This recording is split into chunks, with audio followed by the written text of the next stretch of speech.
नमस्कार दोस्तों, आप सभी का स्टडी फॉर यूपीएससी सेशन में स्वागत है।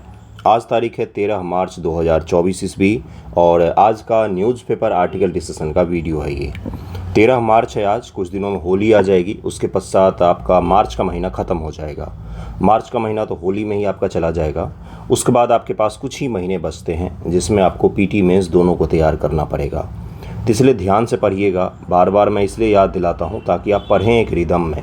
डराने के लिए नहीं करता हूँ, आपको याद दिलाता हूँ इसलिए ताकि आपकी पढ़ाई अच्छे से हो सके। ठीक है, तो पढ़िएगा अच्छे से, समय कम है और यूटिलाइज़ कीजिएगा। एक रूटीन ज़रूर रखिएगा कम से कम पढ़ने का कि 1 घंटा करंट पढ़ लिया और 1 घंटा राइटिंग पर दे दिया, बाकी से मैं जीएस को पढ़ा।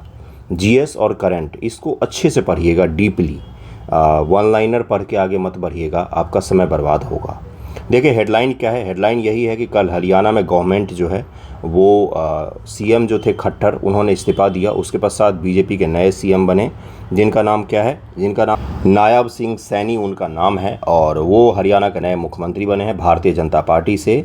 और उन भारतीय जनता पार्टी का जो अलायंस था वो टूट गया है। किसके साथ था अलायंस? तो वो था जननायक जनता पार्टी, जेजेपी के साथ था अलायंस, वो टूट गया है।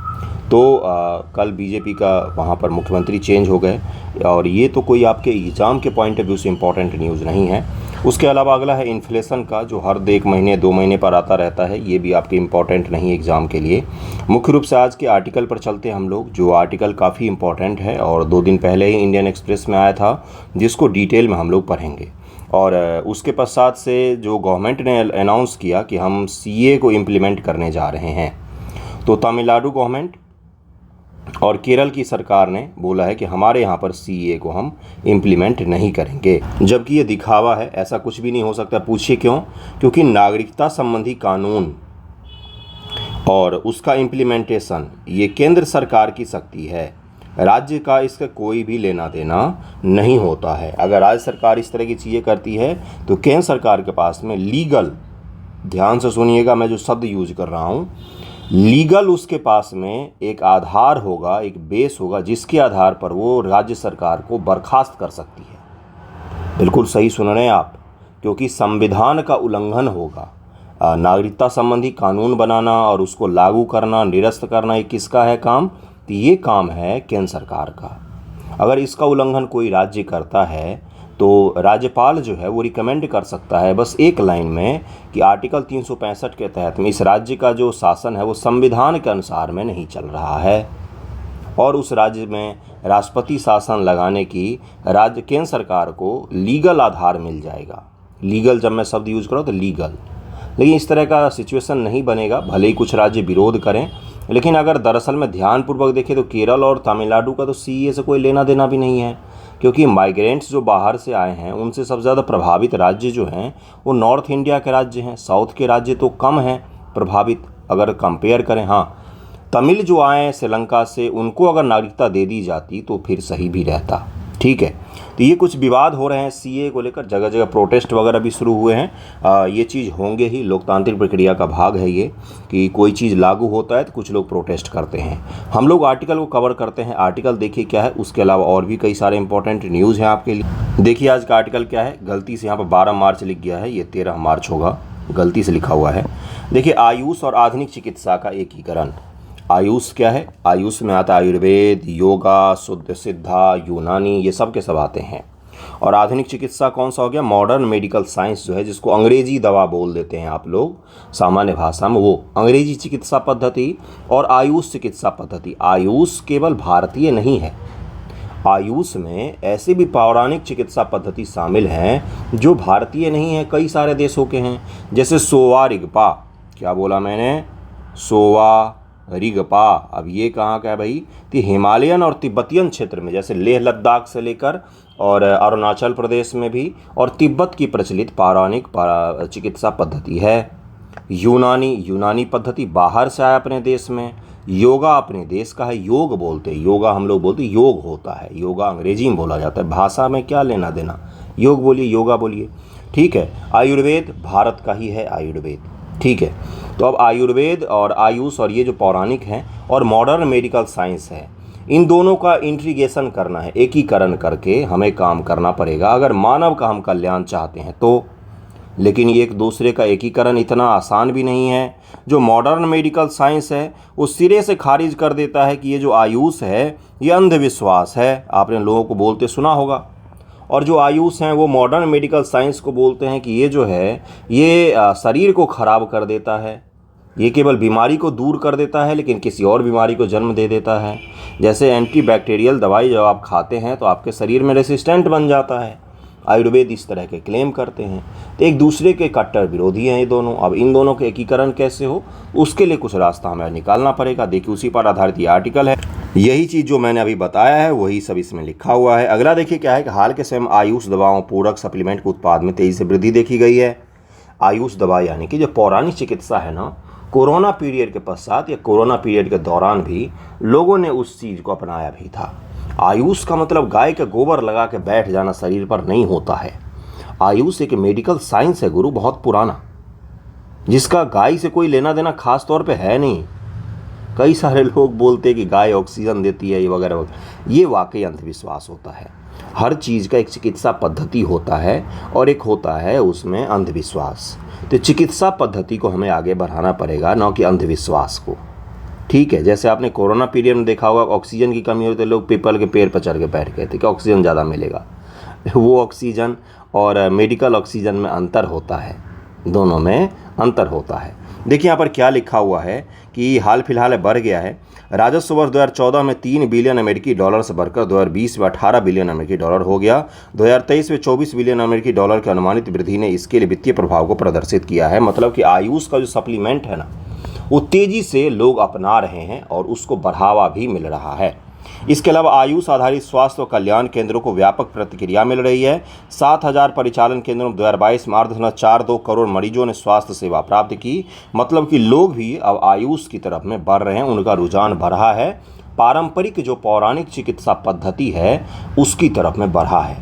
तो क्यों ना हम उसको और विश्वसनीय बनाएं, क्यों ना उसको हम मॉडर्न मेडिकल साइंस के साथ इम्प्लीमेंट करके करें कि भाई शल्य चिकित्सा यहाँ पर हो जाए, उसके बाद क्योर होने के लिए हम आयुष के दवाओं का उपयोग करें, जिसका शरीर पर सामान्य तौर पर माना जाता है कि साइड इफ़ेक्ट्स कम होते हैं। शब्दों को ध्यानपूर्वक सुनिएगा। ओके, चिकित्सा के पारंपरिक प्रणालियों के सकारात्मक विशेषताओं में शामिल है विविधता और लचीलापन, अभिगम्यता, वहनीयता, आम लोगों के एक बड़े वर्ग द्वारा व्यापक स्वीकृति भी है, बढ़ता आर्थिक मूल्य, लोगों के स्वास्थ्य संबंधी आवश्यकताओं को पूरा करने की व्यापक संभावनाएं भी हैं। जो पारंपरिक चिकित्सा प्रणाली है उसके बारे में ये कुछ पॉजिटिव पॉइंट्स लिखे हुए हैं। आधुनिक और आयुष चिकित्सा के विभिन्न संभावित हाइब्रिड मॉडल, हाइब्रिड का मतलब जिसमें दोनों मॉडल हों, वो कौन कौन से हो सकते हैं। ओके, एक है कॉम्पिटिटिव मॉडल। इस मॉडल में चिकित्सा की दोनों प्रणालियां प्रतिद्वंद्विता प्रदर्शित करती हैं और एक दूसरे से क्या करती हैं, प्रतिद्वंदी बनकर काम करती हैं। व्यावसायिक संघ परिषद एक दूसरे के विरुद्ध खड़े होंगे, मुकदमेबाजी शुरू करेंगे और एक दूसरे से लड़ेंगे। और ये जब प्रतिस्पर्धा इस तरह की होती है तो फिर उसका कोई नियम कानून कायदा रह नहीं जाता है, एक दूसरे को बदनाम करने तक पर चले जाते हैं। हाल फिलहाल में कहाँ से ये चर्चा में आया, आपने सोचा? बाबा रामदेव, कई सारे लोग इनको लाला रामदेव भी बोलते हैं। खैर जो भी, देखिए बाबा रामदेव, उनकी एक फर्म है पतंजलि और दिव्य। इन्होंने क्या किया था, इन्होंने जो मॉडर्न मेडिकल साइंस है और बाबा रामदेव की कंपनी, इन दोनों के ऊपर, इन दोनों के बीच में केस चल रहा था, जिसमें बाबा रामदेव ने मॉडर्न मेडिकल साइंस को बताया था कि ये जो है ये ख़राब है और उसकी बहुत ही कड़ी आलोचना की थी। डॉक्टरों की मृत्यु तक का मजाक बना दिया था। उसके पश्चात सुप्रीम कोर्ट ऑफ इंडिया ने बोला था कि आप इस तरह से मजाक नहीं बना सकते दूसरे का, ये गलत है। आपकी अगर कुछ आपत्तियां होती भी हैं तो आप एक दूसरे का मजाक नहीं बना सकते हैं। ठीक है, तो ये वहीं से उठकर आया है। इस तरह की चीज़ें देखने को आजकल मिल रही। अगला कौन सा है, सह अस्तित्व का मॉडल, माने कि जियो और जीने दो मॉडल, इसको यही कहते हैं। इस मॉडल में दोनों प्रणालियां एक दूसरे की वैधता को मान्यता देगी। यह सुनिश्चित करने के लिए स्पष्ट सीमाओं का निर्धारण करेंगी कि वे दूसरे के डोमेन या दायरे का अतिक्रमण किए बिना सह अस्तित्व बने रहें। हम आपका काम नहीं करते, आप हमारा काम मत कीजिए, दोनों लोग आराम से रह लेंगे। यही इसी को बोला जाता है सह अस्तित्व का मॉडल। आधुनिक चिकित्सा मरीजों को आयुष उपचार प्राप्त करने या न करने के निर्णय की स्वतंत्रता होती है। वे मरीजों को दवाएं जारी रखना या उन्हें बंद करने की जिम्मेदारी स्वयं की सलाह दे सकते हैं। यदि आयुष उपचार प्रभावी हो तो आधुनिक दवा की खुराक अपने आप कम हो जाएगी। आयुर्वेद और होम्योपैथिक चिकित्सा आमतौर पर मरीजों को सलाह देते हैं कि उनकी प्रणाली के तहत अपनी चिकित्सा शुरू करने से पहले वे आधुनिक दवाओं का सेवन बंद कर दें। आपने देखा ही होगा, ये सब चीज़ तो आस पड़ोस से दिखती है, कोई बताने की चीज़ थोड़ी ना है कि भाई अगर आपका एक दवाई शुरू हुआ है तो दूसरा वाला बंद कर दीजिए। ये क्यों पढ़ा रहा हूँ मैं? क्योंकि भारत सरकार कोशिश कर रही है कि आने वाले दिनों में जो आयुष होंगे उनको मेडिकल साइंस के, मॉडर्न मेडिकल साइंस जो है, इन दोनों को जोड़ करके लोगों का इलाज किया जाए। ठीक है, और इन दोनों के बीच विवाद की जगह पर क्या हो, सहअस्तित्व की भावना हो कि दोनों मिलकर एक मरीज का कल्याण का सोचें, ना कि एक दूसरे के कल्याण का सोचें। ठीक है, सहयोग मॉडल क्या है? यह आदर्श एकीकृत चिकित्सा मॉडल है जहां दोनों धाराएं एक दूसरे की अच्छी चीज़ों को स्वीकार करते हैं, रोगी को सर्वोत्तम संभव देखभाल प्रदान करने के लिए टीम के रूप में संयुक्त रूप से कार्य करते हैं। इसमें आधुनिक चिकित्सा के निवारण और प्रोत्साहक घटक में सुधार करने की क्षमता है, जो कि अत्यधिक दवा केंद्रित है। आधुनिक चिकित्सा जो है वो दवा केंद्रित है, जबकि जो पौराणिक चिकित्सा है वो किस पर केंद्रित है? वो इंसान के अपने शरीर के अंदर से खुद को ठीक करने पर केंद्रित है। दवा के अलावा उसमें और भी बहुत सारी चीज़ें शामिल होती हैं, जबकि मॉडर्न मेडिकल साइंस में दवा का सबसे मुख्य योगदान माना जाता है। कुछ भी हुआ, ये दवा खा लो ठीक हो जाएगा। डिप्रेशन दवा से ज़्यादा बातचीत और बाकी चीज़ों से सही हो सकता है, योग और सिद्धा से सही हो सकता है, उसमें दवा का उतना खास योगदान नहीं होता है। ठीक है, तो ये जो चीज़ें हैं इसको आपको समझना पड़ेगा। हाइब्रिड मॉडल को अपनाने के लिए कौन सी चुनौतियां आ रही हैं? दोनों प्रणाली के बीच विश्वास की कमी है, एक दूसरे को बिल्कुल विश्वास नहीं करते हैं। आपको अभी मैंने उदाहरण दिया कि एक दूसरे को अंधविश्वासी कहते हैं, तो जो आयुष वाले हैं वो उसको बोलते हैं कि ये केवल और केवल केमिकल झोंक कर इंसान को सही करने की कोशिश करते हैं। एक दूसरे में ट्रस्ट की कमी देखी जाती है। इनमें से अधिकांश वास्तविक साक्ष्य किसी भी दृष्टिकोण को सही ठहराने के लिए इन्हें उद्धृत किया जा सकता है, लेकिन आयुष समर्थकों द्वारा मधुमेह या कैंसर के प्रभावी इलाज के दावों के समर्थन में पर्याप्त साक्ष्य नहीं दे सकने से फिर संदेह की उत्पत्ति होती है।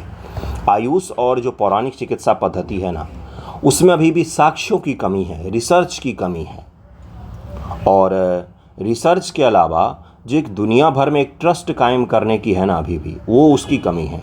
उसके अलावा इमरजेंसी कंडीशन में क्या उसमें दवाई मिलनी चाहिए या क्या करना चाहिए, उसकी भी कमी देखी जाती है पौराणिक चिकित्सा में। आपके पास अगर लंबा समय है तो आप उसमें क्योर हो सकते हैं, जबकि उसमें शॉर्ट टर्म में अगर आपको इलाज करवाना है, इमरजेंसी कंडीशन कुछ क्रिएट हो गया है, तो उस समय उसमें थोड़ी सी कठिनाई आती है। और जो जटिल बीमारियां हैं, जिसका कई बार दावा कर देते हैं पौराणिक चिकित्सा के हम कैंसर को सही कर देंगे, मधुमेह को सही कर देंगे, ये संभव नहीं है। मधुमेह कभी भी क्योर नहीं होता है किसी का। ठीक है, तो इसको ध्यान में रखिएगा। ये कुछ क्या है, तो ये कुछ विवाद के मुद्दे हैं जहाँ पर ट्रस्ट की कमी देखी जाती है। मौजूदा तकनीकी चुनौती यह है कि आयुष एक विषम रूप या विविध समूह है। इनमें से प्रत्येक चिकित्सा प्रणाली से अलग अलग संबोधित होने, अलग अलग निर्णय लेने की आवश्यकता होगी। विभिन्न स्वास्थ्य स्थितियों के प्रबंधन और रोकथाम के लिए योग की प्रभावशीलता पर उपलब्ध साक्ष्यों में विविधता के वृद्धि के परिणाम स्वरूप आधुनिक चिकित्सा पेशेवरों के बीच इसकी स्वीकार्यता बढ़ रही है धीरे धीरे। आयुर्वेद, होम्योपैथी आदि प्रणालियों ने नुस्खा विवाद का विषय बना रहेगा, हमेशा ही इसमें नुस्खा का एक विषय बना रहता है कि भाई नुस्खा से सही हो जाता है। उदाहरण के लिए इस बारे में आशंकाएं हैं कि आयुर्वेद द्वारा प्रस्तावित दोष आधारित प्रबंधन उन मानक प्रबंधन प्रोटोकॉल के साथ प्रभावी ढंग से कार्य कर सकेगा या नहीं, जिन्हें आधुनिक चिकित्सा में आगे बढ़ाया जा रहा है। मॉडर्न मेडिकल साइंस जो है वो बहुत तेज़ी से प्रगति कर रहा है, जबकि आयुर्वेद और इन चीज़ों में रिसर्च की कमी से अभी उतना तेज़ी से प्रगति नहीं हो पा रहा है। तो दोनों को अगर आप इंटीग्रेट करोगे तो कैसे काम होगा, इस चीज़ की चुनौती अभी भी बनी हुई है। दोष आधारित प्रबंधन, इसका क्या तात्पर्य भाई? तो ये आपने आयुर्वेद में एक लोगों को ठीक करने का एक सबसे बेसिक फार्मूला माना जाता है। क्या है वो? इसे बोला जाता है कि हर इंसान के शरीर में वात, पित्त और कफ, इन तीनों का एक बैलेंस बना होता है। अगर वो बैलेंस बिगड़ता है ना तो आप बीमार होते हैं। आयुर्वेद के मूल में यही चीज़ है। जो सबसे प्रचलित प्रथा है उसमें यही है कि वात, पित्त और कफ जो है ये आपका संतुलित होना चाहिए। इसके लिए दवा के साथ साथ जीवन प्रणाली, जो आपका लाइफ स्टाइल है, और जो खाद्य जो आप रोज़ ग्रहण करते, भोजन ग्रहण करते हैं, उसमें भी जो शोध है और उसमें परिवर्तन, उसके द्वारा मरीज़ को सही करने की भी कोशिश की जाती है आयुर्वेद में। और जो मॉडर्न मेडिकल साइंस है उसमें इन चीज़ों को ज़्यादा महत्व नहीं दिया गया है। उसमें पर्टिकुलर जिस चीज़ की समस्या है उस चीज़ पर केवल फोकस किया जाता है। समग्र जीवन प्रणाली, लाइफ स्टाइल पर फोकस कम किया जाता है। तो ये भी एक दोष होगा, इन दोनों को इंटीग्रेट करने में काफ़ी मुश्किल आएगी।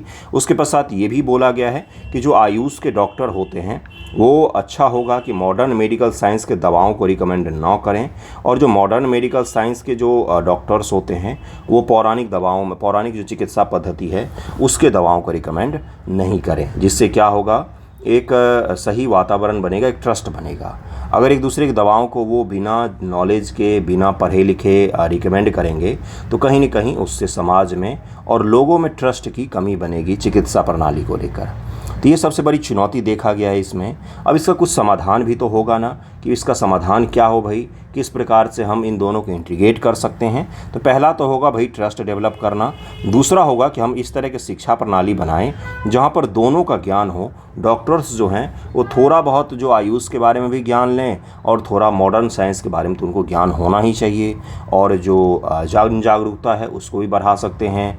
आयुर्वेद और जो पौराणिक चिकित्सा पद्धति है उसमें रिसर्च एंड डेवलपमेंट को हम बढ़ावा दे सकते हैं, जिससे उसमें ट्रस्ट डेवलप हो लोगों का।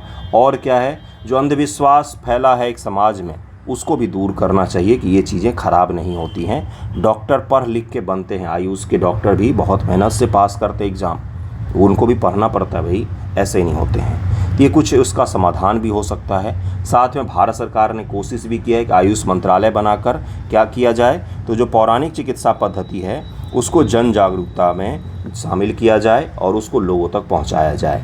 हमें दोनों को साथ में लेकर चलना पड़ेगा। दोनों ही मानव कल्याण के लिए आवश्यक हैं, किसी एक से मानव का कल्याण संभव नहीं हो सकता है। ना तो केवल दवाओं से मरीज को आप ठीक कर सकते हैं और ना केवल उनको घुटी पिलाने से आप सही कर सकते हैं। दवा के साथ साथ जीवन स्टाइल दोनों के बारे में हमें बताना पड़ेगा। हमें दवा भी चाहिए होगा, योग भी करवाना पड़ेगा, तब जाके मरीज 100% क्योर होगा। तो यानी इंसान की भलाई के लिए सबसे सही माध्यम क्या है कि दोनों प्रणाली को इंटीग्रेट करके तब आगे बढ़ा जाए, विवाद को समाप्त किया जाए। क्योंकि आने वाला दौर जो होगा उसमें मानव ऐसा हो जाएगा जिसके शरीर में बैक्टीरिया, एंटीबायोटिक काम नहीं करेगा, क्योंकि इतने एंटीबायोटिक बचपन से ही खा रहे हैं।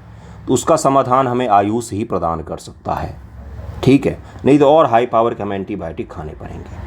तो हमें दोनों का क्या करना पड़ेगा, साथ में लेकर चलना पड़ेगा। ओके, ये आज का आर्टिकल था जिसमें आपको मुझे बताना था कि किस प्रकार से चुनौतियाँ आ रही हैं, क्या इसके समाधान हो सकते हैं, और ये चर्चा में था इसलिए मैंने बताया है आपको। और आगे चलते हैं। अगला न्यूज़ देखिए क्या है। अगला न्यूज़ है कि एक मस्जिद है जिसका हाई कोर्ट ने, एमपी हाई कोर्ट ने बोला है कि सर्वे कीजिए। वहाँ पर पौराणिक मंदिर के साक्ष्य हैं और एएसआई को बोला है हाई कोर्ट ने, एमपी हाई कोर्ट ने सर्वे करने के लिए। उसके बारे में थोड़ा सा हम लोग पढ़ लेते हैं, क्योंकि आपसे इस हिस्ट्री में या करंट के आधार पर वो फैक्ट पूछे जा सकते हैं। ओके, देखिए क्या है न्यूज़। ये कल ही के पेपर में था जो मुझे करवाना था। ASI told to conduct scientific survey of Bhojshala complex. Madhya Pradesh high court के बेंच ने बोला, एमपी हाई कोर्ट के बेंच ने बोला। एमपी हाई कोर्ट कहाँ पर है, किस ज़िले में स्थित है? भोपाल में है क्या? देखिएगा ज़रा एमपी का हाई कोर्ट कहाँ पर है, मुख्य हाई कोर्ट। वैसे इंदौर बेंच ने बोला है यहाँ पर। देखिए इंदौर बेंच ने बोला है, क्या बोला है कि ये जो भोजशाला कॉम्प्लेक्स है इसका एएसआई सर्वे किया जाए और पता लगाया जाए कि ये क्या है और विवाद क्या है इन सब चीज़ों का। तो इसको ज़रा समझ लीजिए ध्यानपूर्वक। कई बार इस तरह की चीज़ें पूछ ली जाती हैं। हर मस्जिद का ही सर्वे होगा थोड़े दिनों बाद। देख ही रहे ज्ञानवापी और अभी कहाँ पर पहुँच गया, यहाँ पर पहुँच गया है। और भी सर्वे किए जाएंगे, ठीक है कीजिए। चलिए आगे बढ़िए, देखिए इसका विवाद क्या है। ये एएसआई द्वारा भोजशाला परिसर का सर्वेक्षण।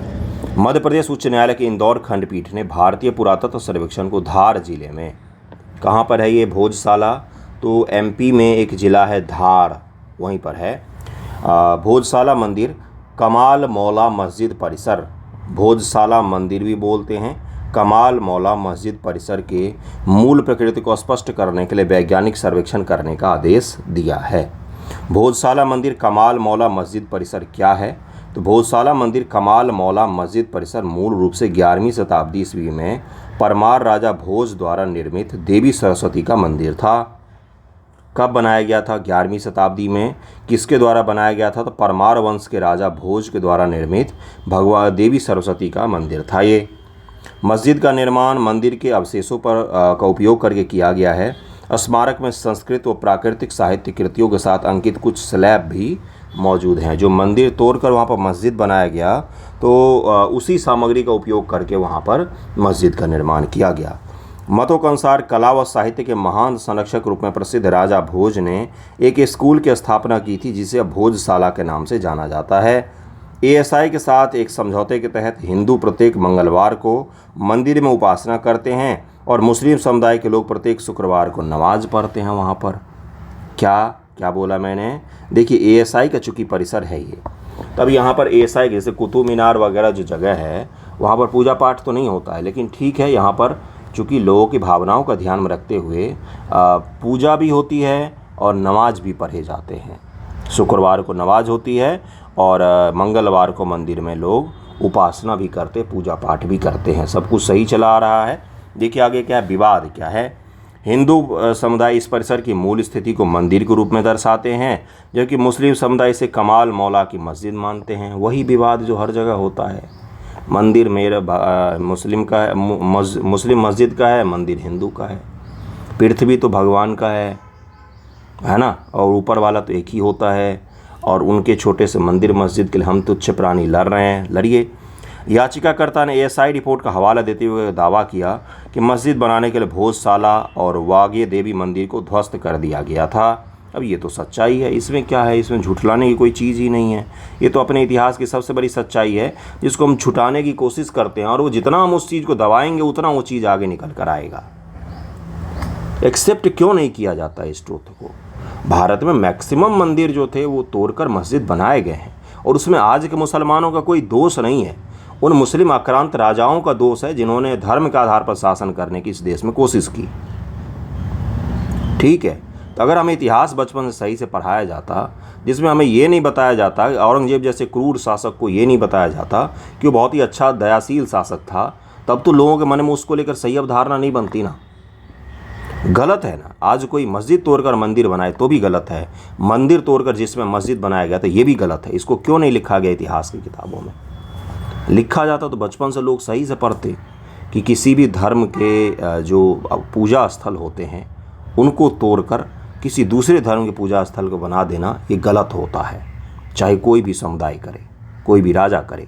ठीक है, तो ये यहाँ पर है, दावा है। अब दावा है तो देखिए एएसआई क्या कह रही है। साइट का वास्तविक इतिहास निर्धारित करने के लिए एक सर्वेक्षण का अनुरोध किया गया था। एक प्रतिवादी ने रेस ज्यूडियारी का निर्माण किया गया कि सिद्धांत का हवाला देते हुए मुकदमे की स्थिरता की चुनौती, यह देखते हुए कि इस तरह की याचिका को 2003 में उच्च न्यायालय के प्रधान पीठ ने खारिज कर दिया था। पूजा स्थल संरक्षण अधिनियम भी एक बनाया गया भारत में, जिसमें यह था कि भाई राम जो जन्मभूमि था उसके अलावा भारत में किसी भी जगह को जो अभी वर्तमान स्थिति में है उसको परिवर्तित नहीं किया जाएगा। एक एक्ट है भारत में जिसके तहत क्या है कि जो पूजा स्थल है, अगर कोई जगह मस्जिद है तो मस्जिद ही रहेगी, कोई मंदिर है तो मंदिर ही रहेगा, उसको परिवर्तित नहीं किया जाएगा तोड़कर। भारत सरकार का अधिनियम है, उसमें एक एक्सेप्शन रखा गया था, एक अपवाद रखा गया था रामलला जन्मभूमि का। क्यों? क्योंकि वो पहले ही शुरू हो गया था उसका विवाद, इसीलिए उसको अलग रखा गया था उससे। बाकी देश के जितने मंदिर मस्जिद पुराने हैं उनको तोड़कर बदला नहीं जा सकता स्वरूप। ठीक है, जो एक्ट है वो तो यही है। आगे देखिए क्या होता है। उच्च न्यायालय का क्या आदेश है भाई। अदालत ने कहा कि मंदिर की स्थिति निर्धारित होने तक रहस्यमय बना हुआ है। सभी पक्ष स्मारक की प्रकृति को स्पष्ट करने की आवश्यकता पर सहमत हैं। यह कार्य स्मारक अधिनियम 1958 के तहत एएसआई को सौंपा गया। अदालत ने एएसआई को जीपीआर, जीपीएस, कार्बन डेटिंग जैसे उन्नत तकनीकों का उपयोग करके तुरंत एक व्यापक वैज्ञानिक सर्वेक्षण, उत्खनन तथा जांच करने का आदेश दिए हैं, जिसमें न केवल साइट बल्कि इसके 50 मीटर पेरिफेरल रिंग क्षेत्र को भी शामिल किया गया है। अब इनका सर्वेक्षण किया जाएगा। आपको क्या ध्यान में रखना है इसको? क्या विवाद है पढ़िए, विवाद मत पढ़िएगा। हिंदू मुस्लिम विवाद होते रहते हैं देश में। लोगों को अपनी अपनी राजनीतिक रोटियां सेकनी है तो वो होता ही रहेगा। जब तक इंसान है तब तक धर्म के आधार पर विवाद होते रहेंगे। आपको क्या याद रखना है? किसने बनवाया है, किन चीज़ का मंदिर है और कब बनवाया गया था, अब वहाँ पर किस मस्जिद का नाम है, एमपी में किस जगह पर ये है, तो धार जिले में है। बस इतना ध्यान में रखिएगा आप एग्ज़ाम के पॉइंट ऑफ व्यू से। राजा भोज के बारे में तो आपने पढ़ा ही होगा। भोज ने भोज तालाब का भी निर्माण करवाया था, जो मैनमेड तालाब में सबसे बड़े तालाबों में से एक है। भोपाल में है ये तालाब। ठीक है, और उसको बहुत ही अच्छा शासक माना जाता है। भोज को बहुत ही विद्वान शासक माना जाता है, राजा भोज को। ठीक है, इतना ध्यान में रखिएगा। आगे चलते हैं अगली न्यूज़ पर। देखिए अगला न्यूज़ क्या है। अगली जो न्यूज़ है वो है दांडी से संबंधित। दांडी मार्च को समझेंगे हम लोग। क्यों? क्योंकि उसका 94th एनिवर्सरी है। 94th एनिवर्सरी, 100 साल भी नहीं हुए हैं दांडी मार्च को भारत में। ठीक है, 94th एनिवर्सरी है किसका? दांडी मार्च का। और प्रधानमंत्री जी ने साबरमती आश्रम और उसके अगल बगल के क्षेत्रों के रीडेवलपमेंट के लिए 1200 करोड़ खर्च करने जा रही है भारत सरकार और गुजराती गवर्नमेंट। 1200 करोड़ रुपए गांधी जी के आश्रम के आस पड़ोस की चीज़ों पर खर्च किया जाएगा। ठीक है, साबरमती आश्रम कहाँ पर है? अहमदाबाद, अपना जो है अहमदाबाद शहर वहाँ पर है। अहमदाबाद में साबरमती आश्रम। और ये कब बनवाया गया था, क्यों बनवाया गया था, इस चीज़ को तो हम लोग देखेंगे ही। वहीं पर ये 1200 करोड़ करीब में खर्च किए जाएंगे, टूरिस्टों के लिए खर्च किए जाएंगे और बहुत सारे फैसिलिटी का निर्माण किया जाएगा। ये कैंपस चूँकि पहले बहुत बड़ा था, करीब में 50 एकड़ के आस पड़ोस में था, लेकिन अब 5 से 6 एकड़ बच गया है। और 3 से 4 बिल्डिंग है गांधी जी से जुड़े हुए, आश्रम से जुड़े हुए, जहाँ पर लोगों को घुमाया फिराया जाता है। कभी समय मिले तो ज़रूर जाइएगा, मैं भी नहीं गया हूँ, मैं भी जाऊँगा। ठीक है, तो ये है साबरमती, कहाँ पर? आश्रम, अहमदाबाद में। अब दांडी मार्च के बारे में ज़रा समझ लीजिए। दांडी मार्च भारतीय इतिहास में एक बहुत ही अलग भूमिका निर्वाह करता है। क्या है वो भूमिका? अगर आपको सही से पढ़ना हो, देखिए, एक तो होता है वन लाइनर पढ़ के बढ़ जाना, और एक होता है समझ कर पढ़ना। समझ के पढ़ने का तात्पर्य क्या होता है कि क्या सीखा आपने उससे, दांडी मार्च से। उससे आप ये सीख सकते हैं कि एक लीडर कैसे काम करता है। वो एक सबसे मूलभूत चीज़ को यूज करके देश में एक बड़ा आंदोलन खड़ा कर सकता है। लोगों तक किसी आंदोलन को पहुंचाना आसान काम नहीं होता है। क्यों मैं ये कह रहा हूँ? क्योंकि लोग अपनी रोज़मर्रा के जीवन को छोड़कर किसी आंदोलन में शामिल हों, ऐसा बहुत कम होता है। तो लोगों को रोज़मर्रा के छोड़कर आंदोलन शामिल करने के लिए क्या किया जाए? तो उनके जीवन से आंदोलन को जोड़ा जाए। तो जीवन से आंदोलन कैसे जोड़ा जाए भाई? अब शिक्षा का आंदोलन करना है, छात्रों का आंदोलन तो केवल छात्र जुड़ेंगे, किसानों का आंदोलन तो केवल किसान जुड़ेंगे। आप तो नहीं जाएंगे किसान आंदोलन में, आप बीपीएससी के लिए आंदोलन करने जाएंगे। तो कौन सी ऐसी मूलभूत चीज़ है जो दोनों में कॉमन है? उसका उपयोग किया था गांधी जी ने नमक के लिए। नमक एक संकेत था। किस चीज़ का संकेत था? जो नमक है वो गरीब से गरीब परिवार जो है वो भी खाता था उसमें भारत में बहुत गरीबी थी। तो जो नमक रोटी आप खा रहे हैं, उन्होंने लोगों को समझाया कि जो नमक रोटी आप खा रहे हैं, इतिहास बहुत ही अच्छी चीज़ है, अगर ढंग से उसको पढ़ा जाए तो हमेशा आप उसका उपयोग कर सकते हैं। जो आप नमक रोटी खा रहे हैं, इस नमक पर भी जो सबसे गरीब लोगों का खाना है भारत में, जो ब्रिटिश सरकार है वो टैक्स ग्रहण लेती है, आपसे टैक्स ग्रहण करती है। ये था इस नमक आंदोलन का अर्थ। इमोशनल इंटेलिजेंस का इससे शानदार उदाहरण कोई हो ही नहीं सकता है कि लोगों के, सामान्य लोगों के, जो नमक रोटी खाने वाले लोग हैं, उनको देश के स्वतंत्रता आंदोलन से जोड़ देना। ठीक है, गांधी जी में आप बुराइयां निकालिए, लेकिन ये दिमाग कोई चतुर और चालाक इंसान ही लगा सकता है। तो ये था दांडी यात्रा का महत्व, दांडी आंदोलन का, नमक सत्याग्रह का महत्व ये था। नमक, कोई गांधी जी को आयोडीन की कमी नहीं हो गई थी कि नमक उबालने गए थे। वो एक संकेत था अंग्रेजी राज्य के कानून का उल्लंघन करने के लिए कि हम नमक उबाल कर बनाएंगे और आपको 1 रुपये टैक्स नहीं देंगे, हम फ्री में नमक बांटेंगे। कोई आज भारत में रहकर भारत सरकार को बोले कि हम आपको 1 रुपया नहीं देंगे टैक्स, हम जो मर्जी वो करेंगे, कितना बड़ा चैलेंज होगा इंडियन गवर्नमेंट के लिए। और आप उनको मार भी नहीं सकते, क्योंकि वो अहिंसक आंदोलन था। जो धरासना जैसे जगहों पर जो बहुत बड़े बड़े पत्रकार आए जिन्होंने आंदोलन को कवर किया, उन्होंने लिखा, थोड़ा समय ले रहा हूँ, उन्होंने लिखा कि मैंने देखा कि लोग लाठी खा रहे हैं, गिर जा रहे हैं, लेकिन एक भी आदमी कोई हाथ नहीं उठा पा रहा है, हाथ नहीं उठा रहा अंग्रेज़ों पर। क्यों? एक भी आदमी कोई अगर पूरे आंदोलन में अंग्रेज़ों के ऊपर में हाथ उठा देता या कहीं पर हिंसा हो जाती तो पूरा आंदोलन को अंग्रेज़ी सरकार गोली बम बारूद के बदौलत दबा देती कि आंदोलनकारी हिंसक आंदोलन कर रहे थे। अहिंसा का तात्पर्य ये होता है कि सामने वाले को पंगु बना देना, नैतिकता का आधार पर पंगु बना देना कि कोई आदमी बिना हथियार के अहिंसक आंदोलन कर रहा है तो आप उसको कैसे मारोगे। ठीक है, इसलिए अहिंसा सबसे बड़ा हथियार माना जाता है। उम्मीद करता हूँ थोड़ा सा आपको समझ में आया होगा। चलिए दांडी आंदोलन को समझिए ज़रा क्या है। दांडी मार्च, इसे नमक मार्च भी कहा जाता है, दांडी सत्याग्रह के नाम से भी जाना जाता है। गांधी जी के नेतृत्व में किया गया था। अहिंसक सविनय अवज्ञा आंदोलन था। अहिंसक शब्द बहुत ही ज़रूरी है।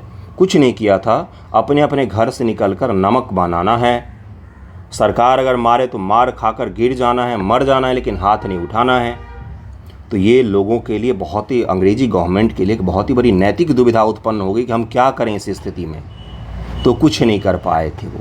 गांधी जी ने नमक कानून तोड़ा था, नमक बनाकर। 12 मार्च 1930 से 6 अप्रैल 1930 तक नमक पर ब्रिटिश एकाधिकार के खिलाफ कर प्रतिरोध अहिंसक विरोध के प्रत्यक्ष कार्रवाई अभियान के रूप में चलाया गया। डेट भी ध्यान में रखिएगा, बीपीएससी वालों ने ये पूछ लिया था कि दांडी मार्च कितने दिनों तक चला था। बिल्कुल सही सुन रहे हैं आप। गांधी जी ने 12 मार्च को साबरमती से अरब सागर दांडी के तटीय शहर तक 78 अनुयायियों के साथ 241 मील की यात्रा की। इस यात्रा का उद्देश्य गांधी और उनके समर्थकों द्वारा समुद्र के जल से नमक बनाकर ब्रिटिश नीति का उल्लंघन करना था कि हम आपके कानून को नहीं मानते हैं, आपको जो करना है कर लीजिए। दांडी के तर्ज पर भारतीय राष्ट्रवादियों द्वारा बम्बई, कराची, उसमें भारत का ही हाल था, जैसे भारत का ही शहर था, तटीय शहरों में नमक बनाने तो भीड़ का नेतृत्व किया गया। सबने आंदोलन संपूर्ण देश में फैल गया। जल्द ही लाखों लोग भारतीय इसमें शामिल हो गए। ब्रिटिश अधिकारियों ने 60,000 से ज़्यादा लोगों को गिरफ्तार किया। 60,000 पूरे देश भर में चला था ये आंदोलन। तमिलनाडु में भी तंजौर के तट पर किसने यात्रा की थी, और के कलप्पन ने केरल में यात्रा की थी। राजगोपालाचारी जी ने तमिलनाडु में यात्रा की थी। बिहार में भी लोगों ने नमक बनाए थे। सभी जगहों पर, उत्तर से दक्षिण, पूर्व से पश्चिम, पूरे देश में आंदोलन चला था। केवल अहमदाबाद, गुजरात में नहीं चला था ये, ठीक है। सरोजिनी नायडू द्वारा 21 मई को बम्बई से लगभग 150 मील उत्तर में धरासना नामक स्थान पर 2500 लोगों का नेतृत्व किया गया। अमेरिकी पत्रकार वेब मिलर द्वारा दर्ज की इस घटना ने भारत और ब्रिटिश नीति के खिलाफ अंतर्राष्ट्रीय स्तर पर आक्रोश उत्पन्न कर दिया।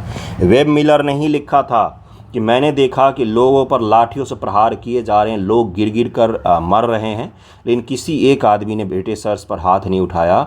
ये ब्रिटिशर्स का क्या है, तो क्रूरता है, जो दिखाता है कि ब्रिटिशर्स किस प्रकार से भारत में शासन कर रहे हैं। तो इससे क्या हुआ, दुनिया भर का दबाव, दुनिया भर के देशों का दबाव ब्रिटिशर्स के ऊपर पड़ने लग गया कि ये आप क्या कर रहे हैं, निहत्थे लोगों पर आप लाठियां चला रहे हैं। गांधी जी ने जनवरी 1931 में जेल से रिहा कर दिया, जिसके बाद उन्होंने भारत के वायसराय लॉर्ड इरविन से मुलाकात की।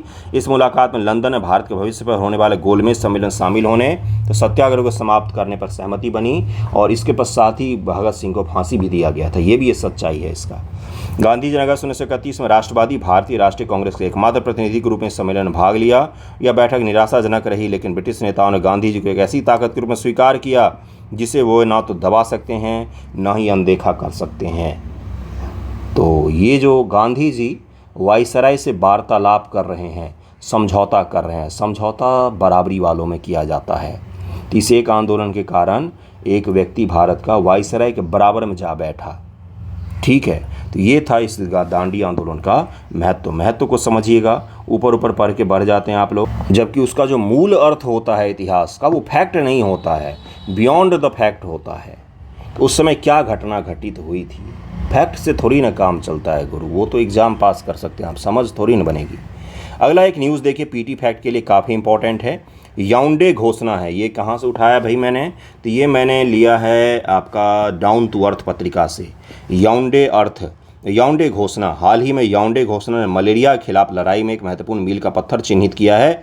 याओंडे घोषणा किससे संबंधित है, हाल ही में चर्चा में रहा याओंडे घोषणा किससे संबंधित है, मलेरिया के उन्मूलन से संबंधित है।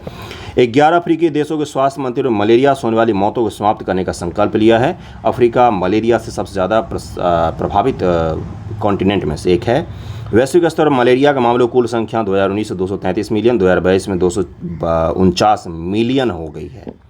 इस अवधि के दौरान अफ्रीका में मलेरिया के मामलों में उल्लेखनीय वृद्धि देखी गई है, 233 मिलियन मामलों तक पहुंच गई है। वैश्विक मलेरिया के 94% मामले, मलेरिया से संबंधित 95% मौत अफ्रीका में ही होते हैं। क्यों होते हैं अफ्रीका में इस तरह के मौतें, इस तरह के आंकड़े क्यों हैं? क्योंकि वहाँ पर अभी भी मलेरिया को लेकर जन जागरूकता नहीं है, मेडिकल ढांचा उपलब्ध नहीं है, स्वास्थ्य सेवाएं उपलब्ध नहीं है, जागरूकता उपलब्ध नहीं है। WHO अफ्रीका क्षेत्र मलेरिया के खिलाफ प्रगति रुकी हुई है। याउंड सम्मेलन शामिल 11 अफ्रीकी देशों पर वैश्विक मलेरिया का भार का 70% से अधिक है। 11 देशों ने सोचा है कि 70% मलेरिया हम ही हैं, तो हम क्या करेंगे, इसका उन्मूलन कर देंगे। अफ्रीकी देशों की बात हो रही, भारत की नहीं। घोषणा का उद्देश्य स्वास्थ्य बुनियादी ढांचे को मजबूत करना, यानी हॉस्पिटल बनाना, दवाई लाना, कर्मियों की क्षमता का विस्तार करना, कार्यक्रम कार्यान्वयन को बढ़ावा देना, वित्त पोषण, अनुसंधान, नवाचार के लिए साझेदारी को बढ़ावा देना सबसे पहली प्राथमिकता रखी गई है।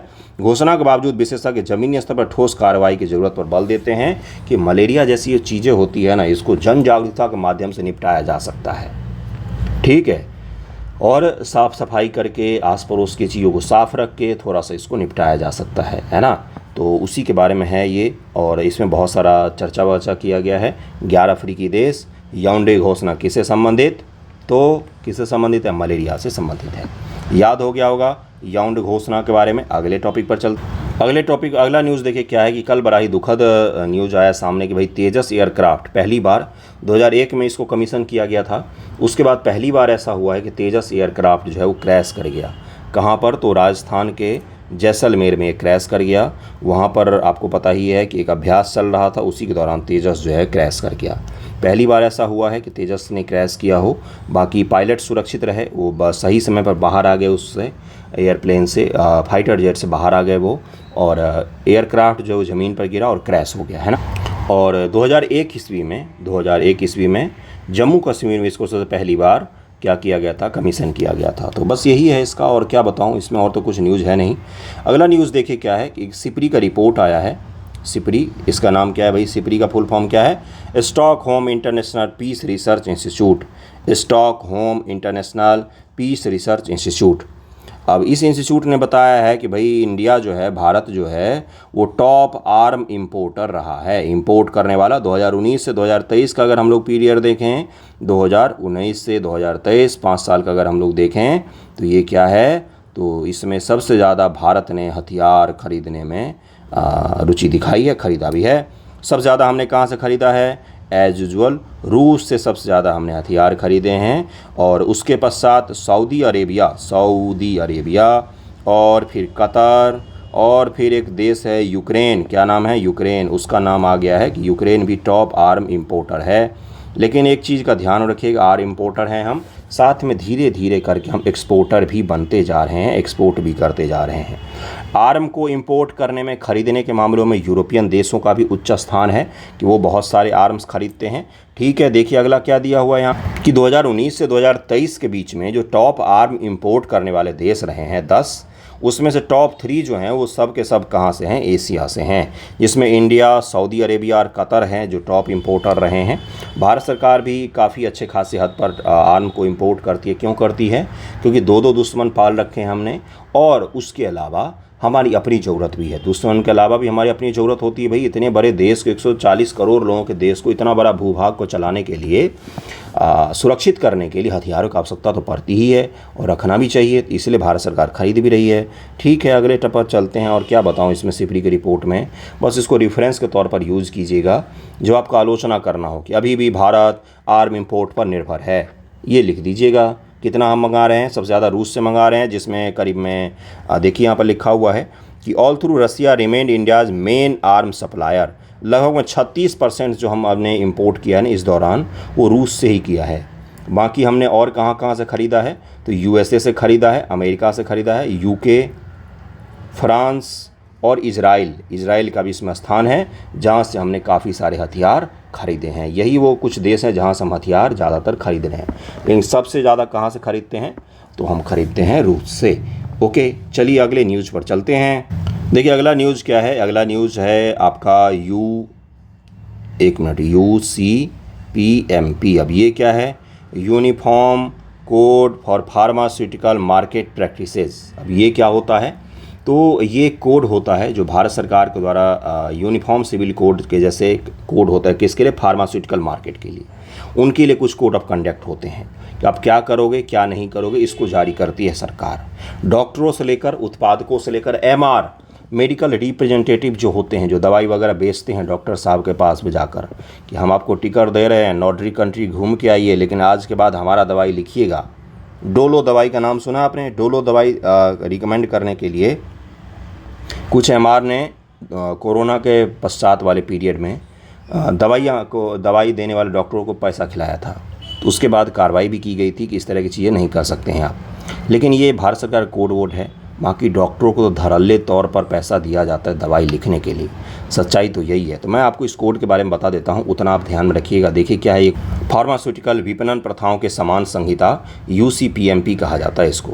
फार्मा कंपनियों को मार्केटिंग प्रथाओं को 2015 से uniform code of pharmaceutical marketing practices द्वारा निर्देशित किया जाता है, जो एक स्वैच्छिक कोड है जिसे फार्मा एसोसिएशन कंपनियों द्वारा लागू किया जाता है। दवाई के एसोसिएशन कंपनी इन सब के द्वारा लागू किया जाता है। वर्तमान में UCPMP कोड फार्मास्यूटिकल कंपनियों, चिकित्सा पद्धतियों, फार्मास्यूटिकल कंपनी के एजेंटों जैसे वितरक, थोक विक्रेता, खुदरा विक्रेता, फार्मास्यूटिकल निर्माता के संघ, इन सब पर लागू होता है ये कोड। कोड का मतलब नियम कानून होता है और कुछ नहीं होता है। फार्मा मार्केटिंग में अनैतिक आचरण, दवा कंपनी चिकित्सकों को अपनी दवाई लिखने के लिए प्रोत्साहित करने के लिए नगद व वस्तुएं मुफ्त देते हैं, जैसे कार। डॉक्टर साहब आपके घर पे कार पहुंच जाएगा, आज के बाद बस आप मेरी दवाओं को रिकमेंड कीजिएगा। इससे क्या होता है, उनकी दवाओं की मार्केट में बिक्री बढ़ जाती है, वो करोड़ों पीट लेते हैं। ये नहीं देखा जाता है कि ये दवा जो है ये महंगी होगी मरीज़ के लिए, सस्ती होगी। इसलिए हर डॉक्टर के बगल में एक क्या रखता है, तो अपना एक दवाई का दुकान रखते हैं जिसमें वो अपनी दवाएँ रखते हैं। जो दवाई 1 रुपया में काम चल सकता है उसी के लिए वो 10 रुपये का दवाई रिकमेंड कर देते हैं मरीजों को। ठीक है, अगर मैं आपको बोलूं कि गाय का दूध पीना सेहत के लिए लाभदायक होता है तो आप कहीं से भी गाय का दूध खरीद कर पी लेंगे। लेकिन मैं आपको बोलूं कि रामू की गाय का दूध पीजिएगा तो रामू की गाय का दूध पीजिएगा, वही आपके लिए लाभदायक होगा, तो वो क्या होगा, रामू की गाय का दूध फिर रामू अपने मनमर्जी के हिसाब से बेचेगा।